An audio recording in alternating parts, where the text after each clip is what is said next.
Hello, and once again, it's Conrad Krausert hosting your Game On Calgary for October 28th. Calgary Flames game day as they head on the road, opening up a two-game road swing against the Vegas Golden Knights. Puck drop tonight is at 8 p.m. Mountain. But before we get into your Flames news of the weekend and the day, just need to give you a reminder about Game Over's flagship show, Hyperdrive Hockey. Hosted by Maxime Van Oat and Daphne Malbouf, Hyperdrive Hockey covers the game of hockey with irreverent humor, quality analysis, and a strong voice that's unafraid to talk about the real issues. Who knows, maybe they'll be talking about player agents if the Flames are still a talking point. But Hyperdrive Hockey is the Game Over Network's flagship show, broadcasting twice a week, Tuesday and Friday, and you can get it on Game Over Network's flagship channel here on YouTube, or you can grab the podcast from the gameovernetwork.com/pages/hyperdrive hockey, or check your favorite podcatcher to listen now. So the Flames had some drama over the weekend as the agent for Samuel Coronato, John Kofi Osetutu, was on X reposting a bunch of fans and smaller media networks talking about how it didn't make sense for Coronato to be sent down. And you know what? To a point, the retweets were correct. Sam Coronato actually leads the Flames in scoring chances for, high danger scoring chances, and is third on the team in Corsi for. But these tweets or reposts or whatever you want to call them have since been removed. Elliot Friedman was confirming that on 32 Thoughts. But this very much is kind of a reminder of the whole Alan Walsh, Jonathan Huberdeau situation back in 2012. The only difference being that Coronato is in a contract year.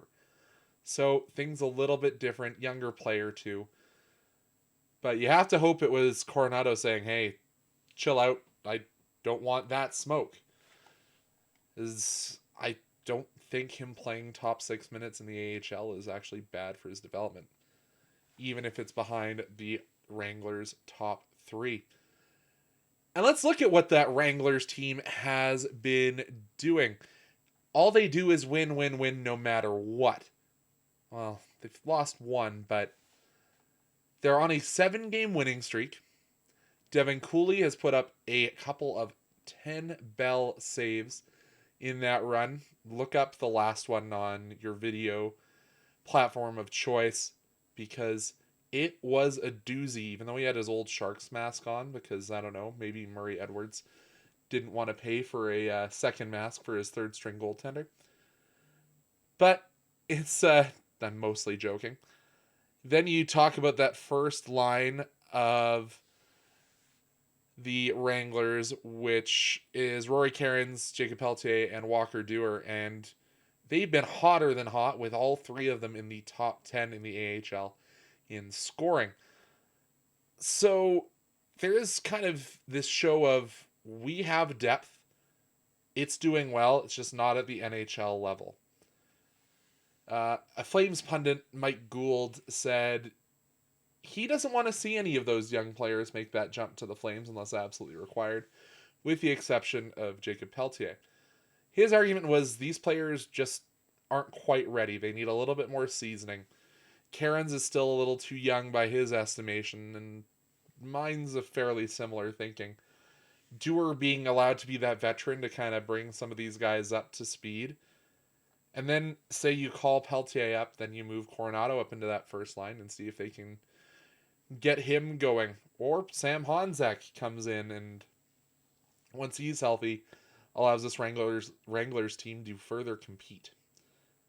But that's just my thoughts. And another thought I had on the Wranglers is that Outlaw, the Blasty but facing sideways, maybe a better jersey and logo combination than actual Blasty.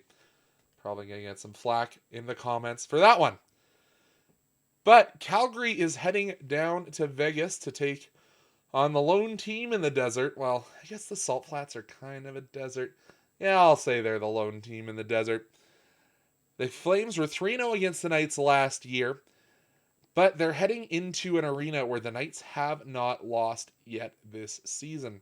They come in with a 6-2-1 record, all of those losses coming on the road. Going to be a little bit of a revenge game as Braden Bahal, this is his first trip back to Vegas after being claimed on waivers earlier last year. And Denis Miramanov also going to be playing his revenge game. He didn't get to play against his former team after being acquired at the deadline. On the other side, Noah Hannafin, and I was going to say it would be Cole Schwindt's revenge game, but he is not drawing into the lineup according to every report that I can see. So only the one night trying to make their mark against their former squad. Speaking of the Flames lineup, let's go through that one. According to Flames.com, it's going to be Kuzmenko, Kadri, and Sharon Govich, same as last game. Zari, Backlund, Coleman, Huberto, Pospisil, Mantha, Lomberg, Rooney, Kirkland. So you do see a little bit of a change there on the fourth line. And Anderson, Ball, Uyghur, Miramanov, Hanley, Pahal, and Vladar in between the pipes.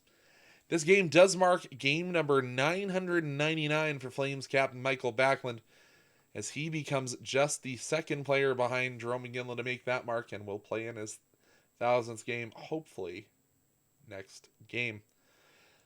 But before I turn off this camera, we do just want to give a brief shout out to Calgary's professional sport or soccer outfit. Cavalry FC defeated their rivals Forge FC in the semi-final last night, or last afternoon, rather. And so that will actually take them into the finals.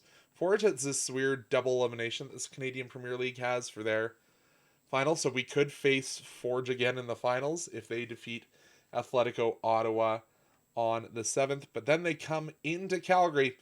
Finals will be November 9th. But I'm not hosting Game Over tonight. That will be Anand, Unnithan, and Matt DeMille. They'll have your Flames breakdown after game in Vegas. Puck drop, 8 o'clock. We'll see you in Game Over afterwards. Once again, Conrad Krausert for Game On Calgary for October 2020.